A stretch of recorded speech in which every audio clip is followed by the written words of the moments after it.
Кім жақсыдыр, жамандыр ғибадат қылып жүрсе, оны ғибадаттан тыюға аузымыз бармайды. Әйтеуір жақсылыққа қылған ниеттің жамандығы жоқ қой дейміз.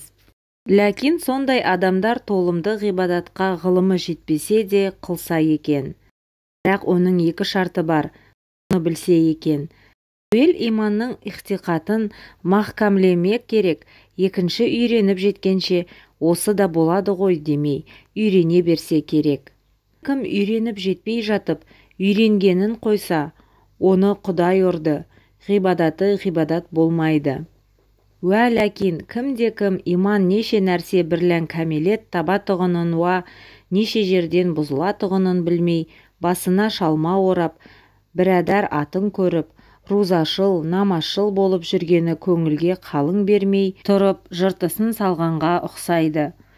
Күзетшісіз, ескерусіз иман тұрмайды. Ықыласымен өзін-өзі аңдып, шын діни шыншылдап жаны ашып тұрмаса, салғырттың иманы бар деп болмайды.